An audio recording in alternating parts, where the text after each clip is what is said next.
And one of my favourite handstand entries that I recommend everyone learns is the tuck press to handstand. So it starts exactly the same as your normal straddle press to handstand, but instead of taking the legs around the outside, you go up into your tuck position and then extend up to your handstand just like that.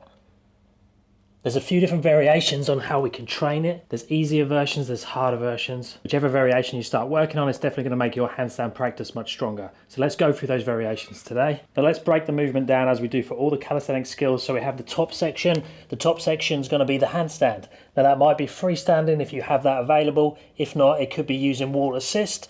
We have the other end, the bottom section. So this sweet spot here where the hip is on top of the hands is what we're aiming for, but there are some variations we can do from back here. I'll even show you one that's really cool from this position.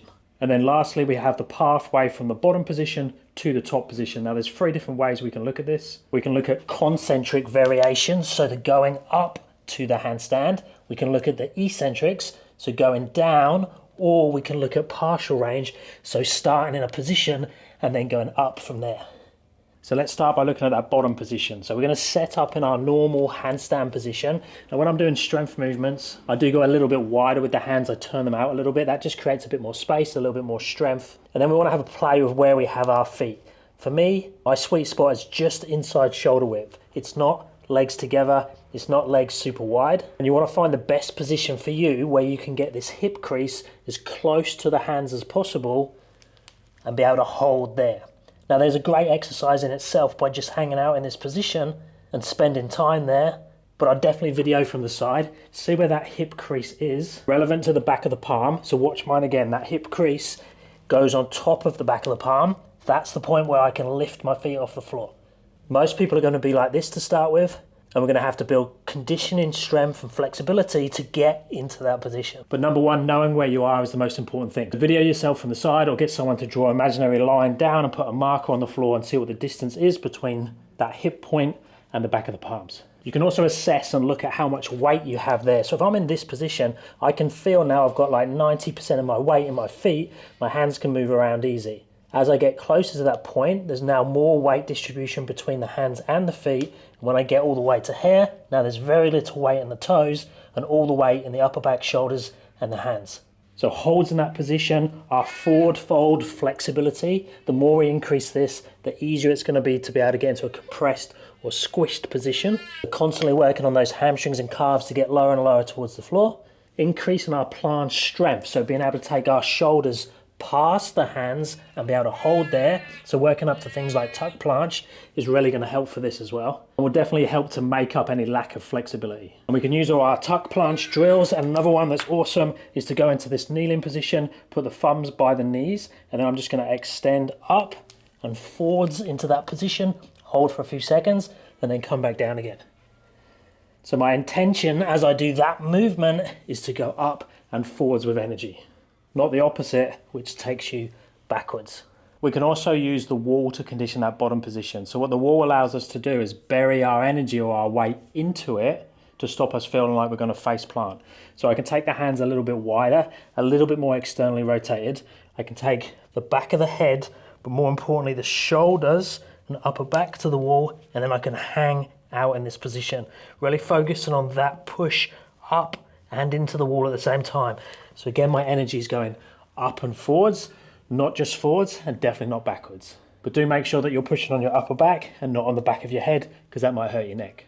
And once we have a position that we can play with and we feel like we're getting lots of weight out of the feet, I can then start to lift up one leg, the other leg, or both legs at the same time. And that can be done against the wall like that, or it can be done freestanding, so the single leg, and then the harder variation, both legs at the same time. Now, if you can do both legs at the same time, you probably already have a tuck planche at least. We might even be able to do the tuck press already. Now, when it comes to that top position, the handstand, we want to make sure that our freestanding strength and our strength against the wall is coming more from under balance.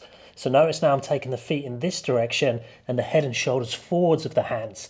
Now what that does is it allows me to come down with my legs without falling down.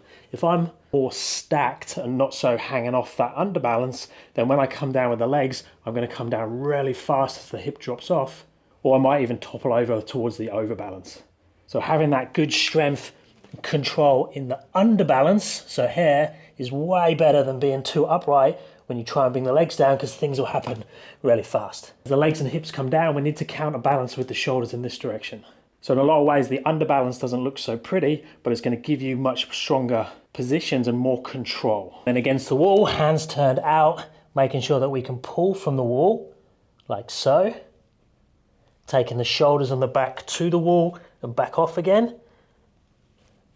Making sure we stay strong and we're not collapsing into the void. I'm pushing up and forwards all the time, making sure that if I do collapse a little bit, when I come back, I reclaim that height. Doing the same chest to wall. So externally rotating the hands, taking the shoulders forwards and back again. And as I take the shoulders forwards, my feet might come off.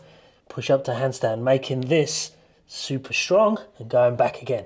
Now that one's a bit more advanced, but if you can get to the point where you can do that with lots of control, your handstand balance, your handstand strength for handstand push-ups, presses, planche presses, are all going to be so much stronger, better and more balanced. You're just going to feel way more efficient in them. Now we have the bottom position and the top position. We can start to merge them together, working through the pathway. The easiest way for most people to work the pathway is the eccentric first. Now the harder version of the eccentric is the freestanding. So ideally here we're going to have a nice strong freestanding straight handstand. I'm going to be able to come down into my tuck handstand. Now I might need to frog a little bit. So what that means is that I'm bringing the knees apart, which creates a bit more space to roll down. So I get to this point and then I can extend the legs to the floor.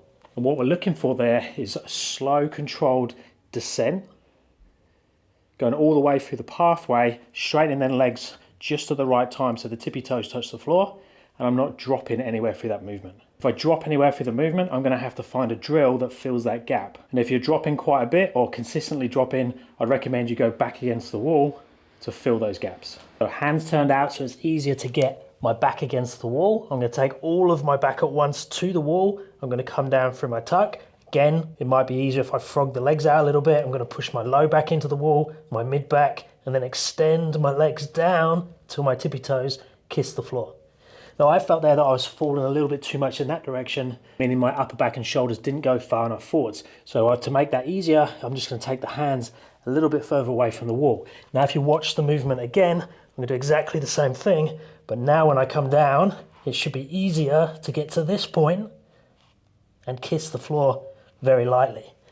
So just moving that hand a centimetre away from the wall made it so much easier to control it.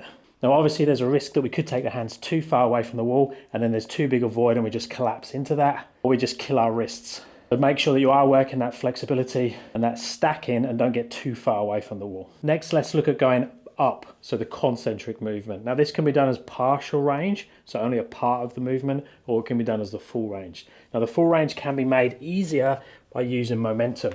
The momentum can come in two different ways. I could come in a kneeling position and think of this as like a coiled spring. I'm just going to go up to my handstand. So I'm using a little bit of a jump, but it's coming from that coiled spring of the hips and the knees, and I'm pushing up at once. I really like that one because it does send you straight up. But the downside of that one is that it is sending you up with quite a bit of momentum and you're probably skipping some sections. So real slow eccentrics combined with that drill would be a good place. The other option is to use a jump or momentum from the tiptoe position. So from here, bend a little bit of a jump to get you up into that position. And then it's just a case of slowly dialing back the intensity of the jump. So you're using less and less momentum and more press strength to go up. Now, if your balance isn't quite so good at the top, both of those variations can be done closer to the wall. But again, try and mimic the freestanding version as much as possible with only a light wall assist, and make sure that you're only using the minimal amount of momentum to help you up. The other wall version is we use that same technique as we did on the eccentric, where we put all the back against the wall, but we just do that on the way up. So externally rotate the hands, take the head, the shoulders, the upper back to the wall, get up onto tiptoes, and if you're in that sweet spot, you might be able to take your knees up, the top, push off, and then a nice slow eccentric back down again. Taking the knees to the chest, rolling down through the spine, tippy toes to touch the floor. If you can do that one, the tricky part then is trying to do freestanding, because you can get a little bit too attached to the wall support. So do a variation of the wall drills plus freestanding eccentrics maybe, or even these partial range that I'm going to go through now. So the partial range allows us to focus on a certain range of motion. So we can just go from this deep tuck position, I can walk my knees in and then see if I can push up to handstand from there. And then obviously I can come back down with control. If I can do that okay, then I can decrease the height of the box. If I find it too hard, I can increase the height of the box little by little until I can get up. Just make sure you walk the hands in nicely. Try and get the knees in as close to the chest as you can, heels to the butt, and then push up to your handstand from there.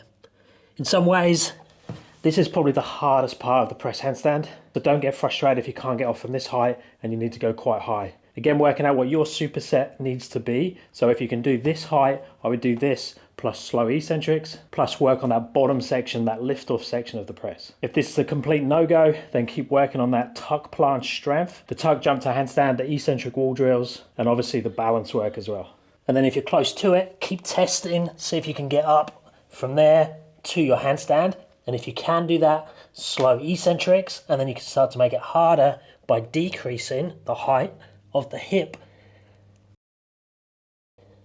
until you can get off from a lower and lower position, closer even towards the tuck planche, and then you're actually starting to do a tuck planche press to handstand, not a tuck press to handstand. Let me know if you have any questions, any video requests down in the comments. Thumbs up and subscribe would be appreciated. If you're after coaching, check out my app and my website. Links are down in the description, and I'll speak to you in the next one.